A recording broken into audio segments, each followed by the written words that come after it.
मेहनत, मेहनत का फल। क्या नाम है? मेहनत का फल। कोई भी आदमी मेहनत करेगा तो उसको फल मिलेगा ना? जी सर। कहानी में वही है, मेहनत का फल इस कहानी का नाम है। तो किसी गांव में एक किसान रहता था, ठीक है। वो क्या करता था? खेती करता था। तो गांव में तो सब खेती करता है, जितना भी आदमी है सब खेती करता है। तो वो किसान जो है उठ के और दौड़ते दौड़ते गया भगवान बुद्ध के पास। जिस तरह से हमारे में भगवान होते हैं, आप लोग कोई अल्लाह कहता है, कोई वाहेगुरु कहता है, उसी तरह बौद्ध धर्म में जो उनके बौद्ध धर्म के जो मेन भगवान थे, उनका नाम था महात्मा बुद्ध, ठीक है। तो वो किसान कहा गया महात्मा बुद्ध के पास, ठीक है। गांव के बगल में ही महात्मा बुद्ध ऐसे तपस्या कर रहे थे, ठीक है ना। वो गए भगवान एक हमको एकदम बड़ा एकदम हम क्या चीज में कठिनाई में कि क्या कठिनाई बोलो। लेकिन देखिए ना भगवान, हम इतना मेहनत करते हैं खेत में, लेकिन हमको खेत से कुछ भी अनाज सही से उपजता नहीं है। और गांव के लोग हैं जो और सब थोड़ा बहुत मेहनत करता है और उन लोग का खूब धान होता है, जो भी फसल बोता है वो खूब होता है। बट मेरा बहुत थोड़ा सा होता है। हमको कुछ इसके उपाय बताइए। तो वो कहेंगे चलो बैठो आराम से, हम जरूर सुनते हैं, ठीक है, हम जरूर सुनते हैं। अब अपना समस्या सुना दिया तो भगवान बुद्ध क्या कहे कि तुम आराम से बैठो, हम बताते हैं। अब वो कहते हैं कि ऐसा है, तुम्हारे खेत में क्या है? एक खजाना है, ठीक है। वो खजाना तभी मिलेगा जब तुम पूरा खेत को कोड़ के और उसका मिट्टी एक बोरिया में लेके मेरे पास आएगा तब। बड़ा खुश हुआ, बिना मेहनत किए हमको खजाना मिल जाएगा, आराम से खजाना लेंगे और बेचेंगे और गांव के सबसे अमीर आदमी बन जाएंगे, ये सोचा। तो अब वो क्या करता है? जाता है और अपने खेत में से मिट्टी लाता है और भगवान बुद्ध को देता है। भगवान बुद्ध कहते हैं पूरा खेत जोत दिया। लेकिन पूरा खेत जोतने की क्या जरूरी था? आप तो कभी किए थे कि तुम्हारे खेत में खजाना है, जा एक बोरिया मट्टी लेके आओ, क्या गए। लेकिन फिर तुम सही से हम बोले कि पूरा खेत जोत के और जोतने के बाद उसका मिट्टी ले लिया, ठीक है। बेचारा उदास होके गए, तो ध्यान कहाँ था? खजाना पे गया और वो पूरा खेत को जुताई किया। जुताई करने के बाद वो पूरा मिट्टी लेके आया, बोरिया में लेके आया। भगवान खुद मिट्टी देखे, मिट्टी देखने के बाद बोले खजाना नहीं मिलेगा, तुम खेत सही से खुदाई नहीं किया, एक बार और खोद किया, ठीक है। एक बार आओ सबरों से खोद के अच्छा से हल चला के और फिर लेके आया मट्टी। तो देखे थे कि हाँ मट्टी सही है। तो तुम क्या करो कि खजाना अभी नहीं मिलेगा, तुम इस पे क्या करो? फसल बो दो। जब फसल बोएगा उस टाइम खजाना मिलेगा। तो क्या भगवान, आप कह रहे हैं कि मिट्टी कोड़ो तो मिट्टी कोड़ के लाए, आप कह रहे हैं फसल बोलो, ताकि जो हम कह रहे हैं वही करो तभी खजाना मिलेगा, ठीक है। वो क्या किया? फिर गया गांव से पैसा वैसा लिया और बाजार जाने के लिए फिर सोचा कि एक बार फिर भगवान बुद्ध भी जाते हैं। भगवान अभी तो बीज है ना, वो थोड़ा महंगा मिलेगा, अभी दिन बाद जाएंगे ना तो सस्ता मिलेगा, उस समय बोले। तो कहा कि नहीं, जब हम कह रहे हैं कि अभी बोना है तो अभी बोना है, ठीक है, तभी खजाना मिलेगा।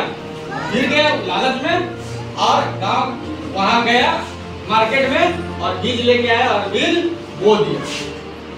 फिर आया कि भगवान बीज तो हम बो दिए, अब खजाना, ताकि खजाना तभी मिलेगा जब तुम जो बीज बोया है उसको अच्छा से देखभाल करो, कब पानी का जरूरत है उसको पानी दो, उसके बाद ही खजाना मिलेगा। तब वो जो किसान था फिर गया और अपने खेत का अच्छा से देखभाल किया, समय से उसको क्या किया? पानी दिया, समय से उसको जो घास वगैरह था फसल से निकाला, फेंका, अच्छा से मतलब उसका ख्याल रखा।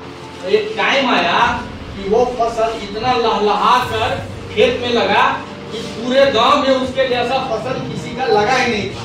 उसका मेहनत का भी लोग तारीफ का कि ना भाई फलना जो है मेहनत किया है तब फसल हुआ है, समझा। तो वो उस बंदे को भगवान का बात समझ में आया और वो भगवान के पास गया, रोते हुए उनके चरण में गिर गया कि भगवान बुद्ध, आपकी बात मेरे को समझ में आ गया कि आज के समय में जो आदमी मेहनत करेगा वही आगे बढ़ेगा, और जो आदमी मेहनत नहीं करेगा, दिन भर ऐसी सोच के हे भगवान हमरा ये चाहिए, हे भगवान ये चाहिए, तो मिलेगा? मिलेगा? उनको अगर खाने के लिए थाली में पूरा सेवई पूरी सब दे दिया जाए और तुम सोचोगे कि अपने आप भोजन के मुंह में चला जाए तो हो जाएगा? इतना साधु महात्मा फकीर योगी के पास जाओगे और कहोगे कि भगवान ऐसा बनाइए कि हमारा बिना मेहनत किए हुए खाना हमारे पेट में चला जाए, तो जाएगा? नहीं जाएगा। तो कहने का मतलब है कि हमको हाथ से खा के खाना पड़ेगा।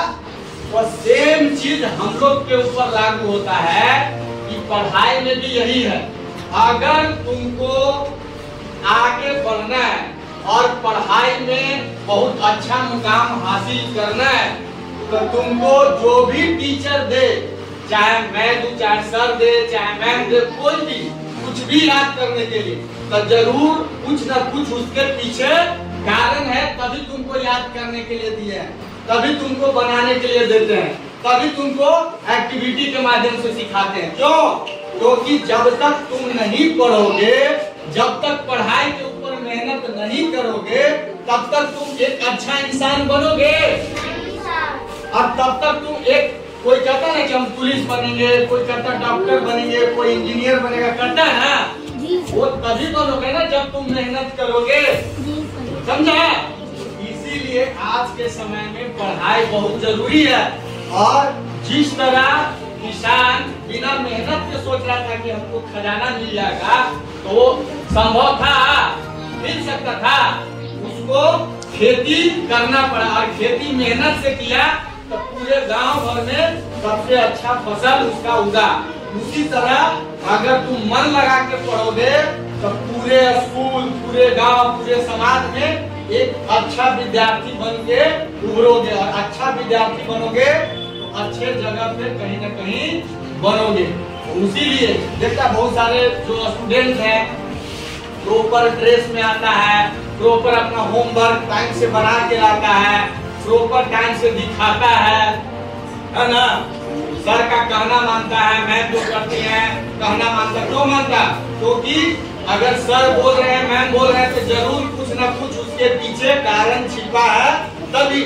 क्योंकि डॉक्टर भी जाता है तो बीमारी का इलाज डॉक्टर जानता है कि मास्टर जानता है, तो उसी तरह तुम्हारा जो पढ़ाई है उस पढ़ाई का इलाज कौन जानेगा? सर ही जानेंगे ना। तो इसीलिए तुम लोग को कहते हैं कि ये चीज बना के आओ, वो चीज बना के आओ, तो माइंड में हटाओ कि हमको डेली स्कूल आना है, चाहे एक रोटी घर पे कम खाएं, चाहे हम नहीं खाएंगे, हम स्कूले में आके 12 बजे खाएंगे, लेकिन हम स्कूल जरूर आएंगे पढ़ने। ठीक है? समझ गया? बोलो। ओके, चलो कल एक फिर नई कहानी